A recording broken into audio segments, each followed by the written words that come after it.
So just a reminder, everyone go on Pigeonhole. You can ask questions, like the questions that are already up there. But first, I would like to ask you a question. I've been lucky to take Professor Fader's course. Sure. And one of the things he talks about is how companies need to balance, customer acquisition, customer retention, and customer development. So my question for you is, at American Apparel, how would you say you guys rank those three categories in terms of importance? Definitely. So definitely research with a customer you've already acquired. If you can increase their, their net promoter or ultimately their satisfaction, you're going to drive greater value than a new customer. So I think it's absolutely a balance.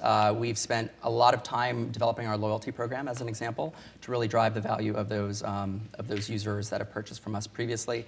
At the same time, we need to continually feed the funnel. And so we do omni-channel marketing, and that's of equal importance at the end of the day. Great. All right, let's get into some of the questions. So how do you deal with multi-device engagement when keeping track of customers? Yep, that's a great question. So I'll be totally forthright. At this stage, we're not doing a lot with multi-device yet. It's definitely on the roadmap. There's companies like LiveRamp that do a really, really good job of that. They pull cross-channel, off-channel, ultimately identifiers and merge them into one. As I'm in the process of rebuilding or really building the CRM from scratch, that's definitely one of the companies we'll be looking at. But at this stage, we're not doing it well. Okay. You've worked with so many companies and data structures. What are the key commonalities and differences? Sure. So what I've actually thought about writing a paper around the different data models for online web analytics. So it's really interesting to see the similarities between, like, let's say a Fox Sports and a content driven business model as opposed to an e-commerce model and so forth, and really focusing on what are those core variables that are synonymous between the different business units, I guess I would say.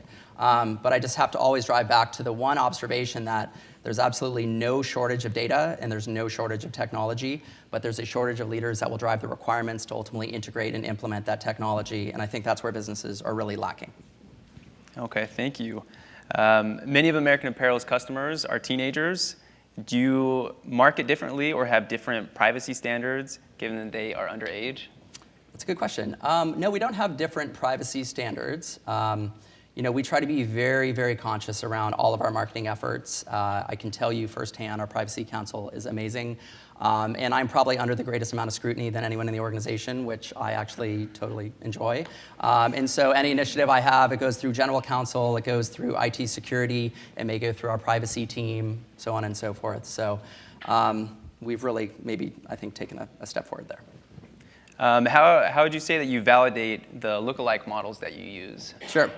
Validation of lookalike models. So that's a good question.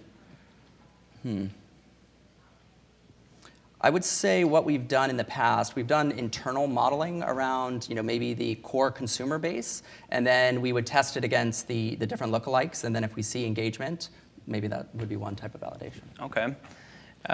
Do you survey customers to learn more about them, and how accurate are the results from the surveys? Sure.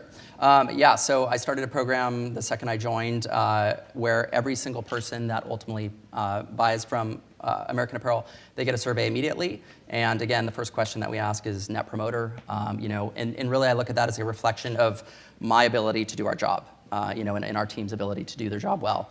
And it's taking it all the way from, I look at the current, I would say, the consumer engagement and experience end to end. It's not even just when they're on the website. It's not even just the purchase event, but ultimately it's when it actually gets fulfilled and when they get the product in the mail. Is it really wrapped nicely in a beautiful box, or is it rammed into a bag and so forth? So I look at the full spectrum of the consumer experience under that lens. Okay, very interesting. How do you account for changing fashion trends with the predictive analytics in CLV? Changing fashion trends. I don't, to be totally forthright. We have my merchandising team, and I think they're really on the cusp of the fashion trends, but I've yet to actually correlate that with CLV. Okay. But that's an interesting question. Do you plan to evolve the customer clusters or segments, like the Watchaholics, Yep. Further? and evolving to a one-to-one personalization approach, and what are the advantages and disadvantages Sure. of each? Yeah, great question. So one-to-one personalization is definitely the ideal state. I think it's a real challenge for customers to get there, and then you throw in IoT and people's heads explode. But my general methodology is to start with kind of a shotgun testing approach. And so if we take our Watchaholics and we test content around them, and you can look for maybe segments within the Watchaholics, and then from there use that data to further fine-tune and test even smaller subgroups. And then ultimately the objective being moving from rule-based testing essentially to algorithmic-based testing, but that's a pretty wide jump for most organizations to make. Okay. Well, this question is pertaining to students like me. I'm a student. Someone asked, what kind of analytical skills do you look for in candidates when you are recruiting? Sure. Well, if they are molecular biology or biology majors, that's always a huge plus. Chemists, not so much. No, just kidding. Yeah, it's interesting. I mean, I definitely lean towards candidates that have some sort of, I would say, mathematic or a science background, but I wouldn't limit it to that. It's pretty interesting. In American Apparel, I inherited a really large team, and many of these people came from the retail stores and didn't have a background in analytics or X or Y. And my major focus has been to foster really their passion and to have them help drive value within what they're looking to do. And so kind of from that perspective, we found some amazing analysts within the organization that don't necessarily have a technical or scientific background. And are there any type of programming skills that you prefer? Sure. R, Python? Yeah, what is most absolutely. So on the data science side, I would say Python and of course R, and those are kind of the two standard in the toolkit. How do you measure the effectiveness of remarketing ads besides clicks? Mm-hmm. Effectiveness of remarketing ads. So, yeah, I definitely wouldn't look at clicks, to be forthright. We typically look at the revenue associated with each of those ads. We've been doing a lot around, again, like dynamic optimization of specific ad types. So if it's 15, 20, and 25, and that's been really helpful to kind of understand in the retargeting, what drives the greatest amount of value dependent on what the actual different dynamic ad might be. What challenges do you have in connecting customer data from different sources such as Omniture, Sparkler, with other data, and how do you get around it? IT is the top challenge. No, just kidding. What other challenges? So I wouldn't say there's any major challenges. I mean, I think first and foremost, it's the ability to actually get the consumer records that you need. So that might be one, is that they're very siloed across the organization. In our case, we have Retail Pro, which is our point of sale system for retail, and then we have the Adobe data, then we have Oracle ATG for the e-commerce events and so forth. But you look for a unique identifier, or you generate one, and then ultimately merge them together. That hasn't been a huge constraint at this stage. With the collection of so much data, how do you drill down to what is most important and what you discard? Sure. I look at an example when I was at Fox. We had one of the most convoluted web analytics solutions I've ever worked with.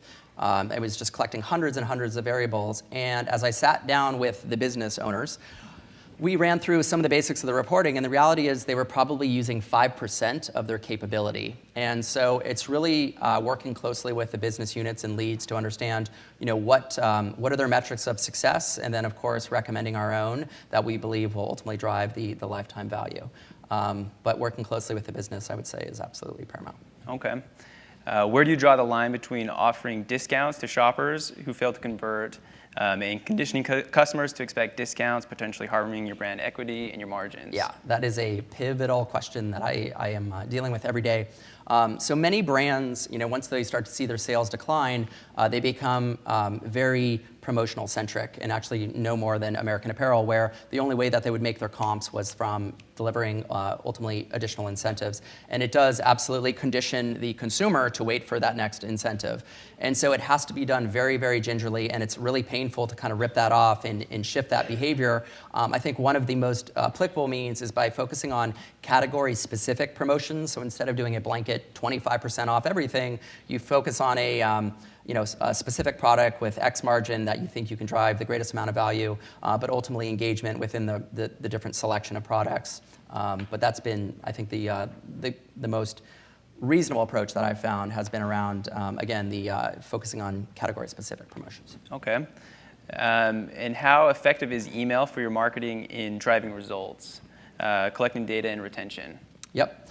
So I feel email is an antiquated technology in general. I think there's more engaging consumer touch points out there, but it really does depend on what you have available. So I think there's a lot that can be done with email in general, and you can start pulling in predictive product recommendations and so forth. I think push notifications, in-app messages are a little bit more contemporary, and I think we're driving into that direction. But there's absolutely still value from email. I think organic is probably one of the most underserved channels that people do not invest in.